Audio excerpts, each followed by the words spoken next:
Много съм добре. Незаслужено добре.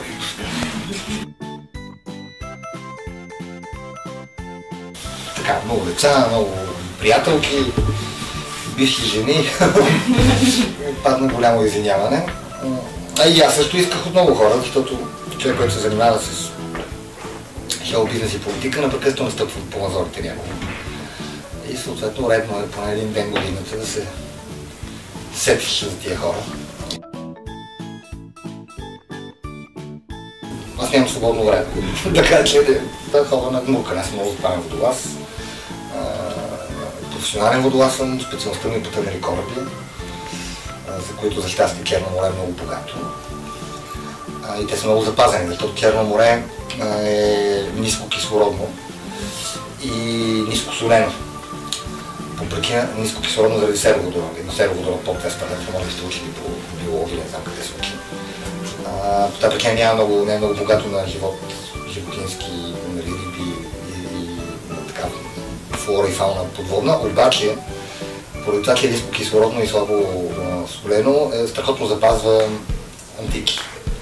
Ние в нашото Черно море имаме антични кораби, които гърците никога няма да имат. Просто защото Средиземно ги унищожава заради солта и не остане нищо от тях. Имаме на 5-6 хиляди години кораби, пак почти напълно запазени. Вярно, че са на голяма дълбочина и си иска много подготовка и технически умения и апаратури, които не са много ефтини, за да стигнат от тях. Но много интересно. Много интересно, има страхотни кораби. И така, когато имам свободно време истинско, се посвещавам на тази страст, която иска много време и средства и тренировки.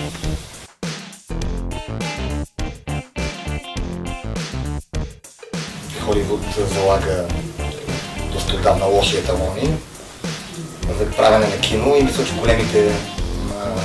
голямото кино в момента се прави сериалите. Мога да кажа, че има няколко филма, които са много знакови, така са много докоснали, но мога да кажа, че бих наречен, макар да съм гледал повече от един път. Със сигурност един от тях е Лакленото Бокина, не знае много, на Рамил Бокянов, изпочителен филм. Горещо ви съветвам си го дръпнете и да го гледате, ако сте го пропуснали. Първо много забавна история, много интересна и второ е много интересен начин сниман. Има един ранен филм на Константин Павлов, каза се Масово чудо. Не знам доколко ще го разберете, защото дето се развива в една непозната за вас среда социализма, но там общите истории са много интересни. И може би, пак по сценарий на Константин Павлов, Илюзия. Илюзия е много интересен филм, много магичен. Не, според мен е последния филм на който тя се Григор Начев почива по време на снимките и след това дубльор се довършва ролята.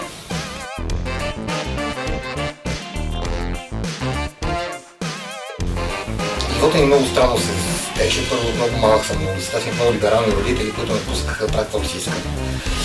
И съответно, ако едно момче има класически някакви мечти да стане пожарникар, космонавт, полицай, не знам какво, аз доста рано излязах на улицата с старикатите в квартала. И където ценностната система е малко по-различна. Това, че се правихме интересен постоянно, ме вкараха в много тежка казарма, която беше истинска авантюра, в пехотата.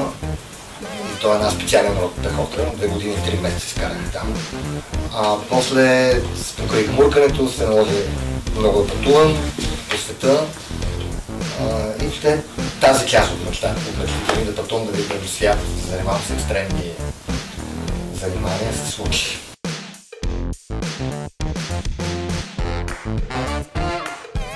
Моя баща, като писател, ще бъде противник на телевизия. Той купи телевизор, тя който е влияе казарма, т.е. практически ето 21 си година не съм имал телевизор. В сметка това вкъщи има на 7000 книги, които някъде съм имал. И винаги е смятал, че телевизията е едно плебейско изкуство, занимание за масите, които да бъдат управлявани чрез него. по моят живот така ще занимавам цял живот с телевизия. Аз го наследих и повярвам и до ден днешен смятам, че телевизията се използва основно за манипулиране. Рядко в нея се случва нещо, което да е докосне истински и да е полезно много, извън чисто информативната й функция. Но така се случи, че като почна Куко, после Каналето, Хъшове, какво ли не беше, филми, много изброя дори, колко неща занимавам. Сигурно имам над, кажа голяма дума, но може би има над 5000 часа ефир, който съм произвел лично. Свинята, ако цитираме Петър Верон, който го е казал за маймуната, е един много смешен. Значи, прочетете го това рибния буквар, се заливате от смех, защото езика е феноменален, на който е написан. Той там казва, че ако го префразираме, свинята е добитък, не е похож на човека, казва той. Уникално е, че свинята има много по-близко биологично родство с хората, отколкото всички други същества и отколкото маймуните. Прасето е много особено, не случайно към него има специално отношение на всички религии.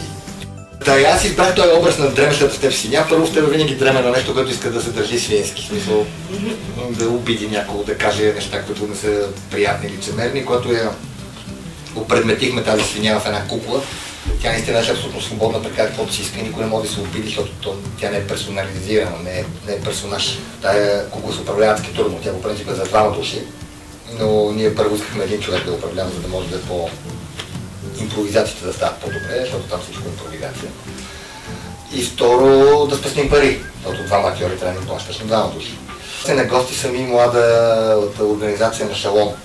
Шалом, това е еврейската организация. В България имат някакъв празник, който там нещо като тяхната нова година. И са много мили момчета и момичета, много сладък разговор. И те вадат една кипа. Кипа се казва много като шапкица. И ми подаряват. И аз знам, че достатъчно знам, че не трябва да се слагам на главата, защото може, когато си такъв неверен, или си юдей, може да сложиш кипа само като влизаш в синагогата, не може да я носиш навънка. И я слагам до мене на дивана. Обаче гледам, че свинята се присяга към нещото, решава нещо да се заиграва и се сещам, че той идиот ще вземе да я вземе и да сложи на прасето на главата, както ви казах преди малко. Дали, той е мръсно животно и е страхотна обида, виж, по-голяма обида. Дали, има такъв български израз, нали? Ще видиш еди какво си, като видиш свиня жамия. Същото се отнася и за юдейството по отношение на прасетата.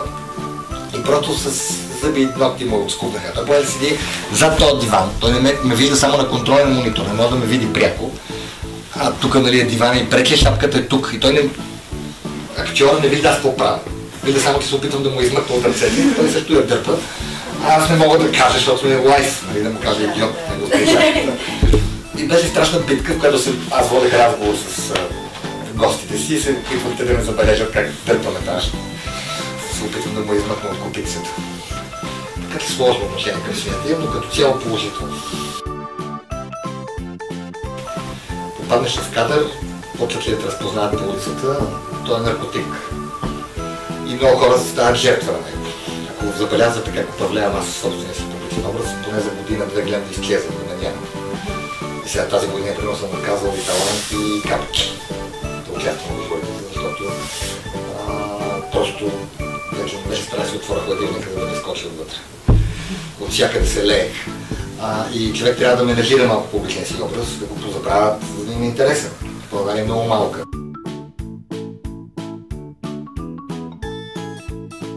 Първо, аз нямах Фейсбук много отдавна, в смисъл много дълго време. Моята приятелка, която е много по-млада от мен и смята, че е по-модерна, каза, че абсолютно невъзможно как може да няма Фейсбук. И аз направих страница, лична първо, която се препълни за около седмица.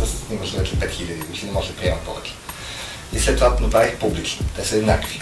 Публичната и личната са абсолютно еднакви. Просто в публичната няма ограничение, не знам, с 109 хиляди. И постепенно тези неща, които пусках всеки ден и разни разговори вътре с хора, измежду почнаха да правят един такъв смешен фолклор, който къде е авторски, къде е създаден колективни усилия, или то не са усилия, колективно забавление, се превърна в тия три книги.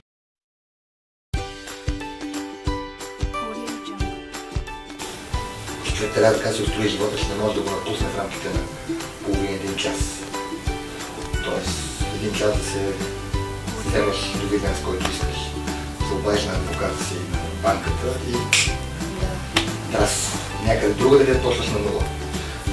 И аз се опитвам това винаги така да го спазвам, което изглежда егоистично, като се замислите, всъщност това дава огромна независимост на моите деца, защото те живееха и продължават да живеят с идеята, че аз няма съм вечно критерий. тук. Трябва сами да се оправят. И на всички хора около мен. И така е почтено, честно. Дали ще решиш да заминеш или ти се случи нещо, просто те няма на този свят, това е една възможност. Добре, хората са наясно с нея.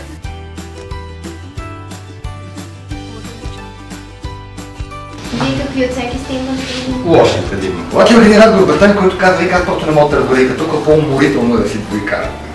И като толкова, то ти губи много повече време, просто те вкара в някакви разправи.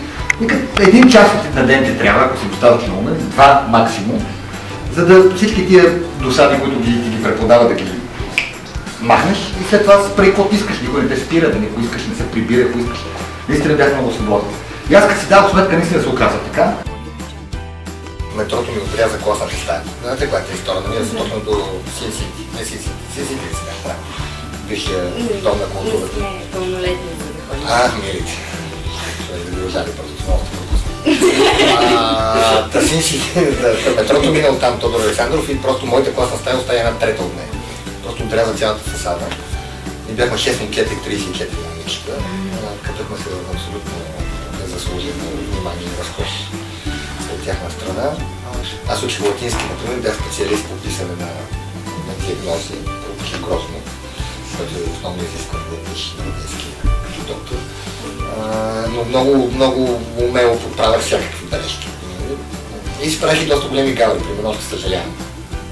Една милкана имаше, която е вместо диагноза и написа Homo hominis lupus, човек за човек е вълк в това. И това ще да мине обаче, но с беда попадна в нейната класна учителка по физика, която малко поназнайваше нещо и гледа и никъде не да види ангина в надписа. Отишла, проверила какво пише, това нямаше Google да го провериш лесно, трябва да търсиш такъв речник. И намалиха поведението заради мен.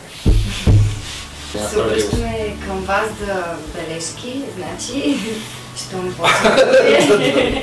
Това е по-сложно, трябва да има печат на лекар. Тогава нямаше индивидуален печат на лекар.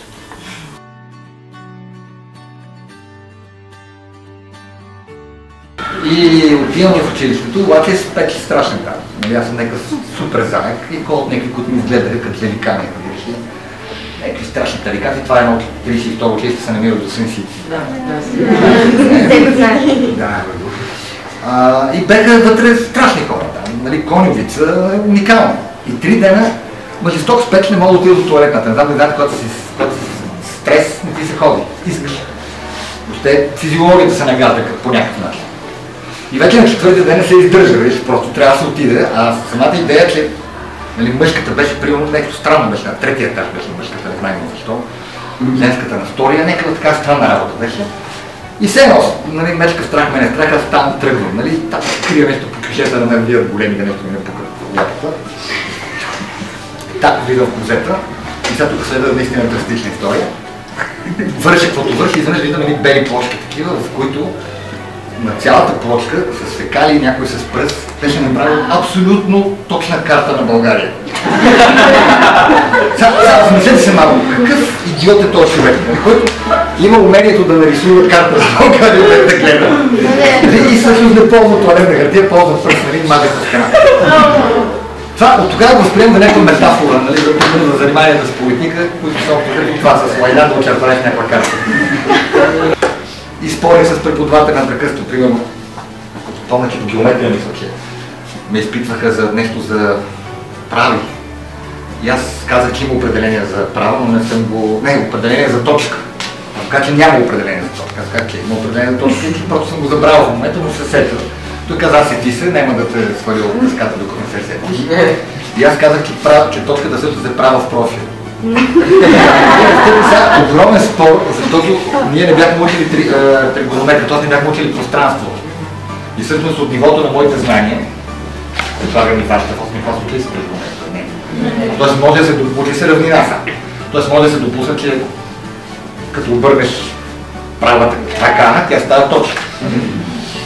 Така, е такива щурти, но истината е, че всъщност просто реших, че наистина много хубаво се поикарах и наистина вкарах непрекъснати разправи, родителски срещи, не знам какво, бяга адска досада. Толкова. Може би един срок ми трябваше, даже по-малко. 2 месеца, някъде, за да наваксам Буквално с ден и половина, час и половина на ден четене и след това се прави някакво отсъст. И вече доколите не се закачат. Включително много повече ми се почитаха много по-големи простотии.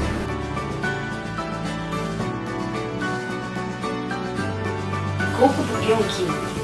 Не съм ги броил, не са чак толкова, много доста има. Разбира се, не са колкото на Гого Лозанов. Нося ги от време на време. Имам огромна колекция, обаче от колките са ръкавели. Ето, например, Да, те са страхотни. всякакви имам. Идиотски, колкото искаш, водолазни, не знам какви. Много колкото за ръкавели имам и те са доста повече папилките. Но пък нямам ризи с ръкавели, виж какъв парадокс. Това е като да подариш на русалка чорапи.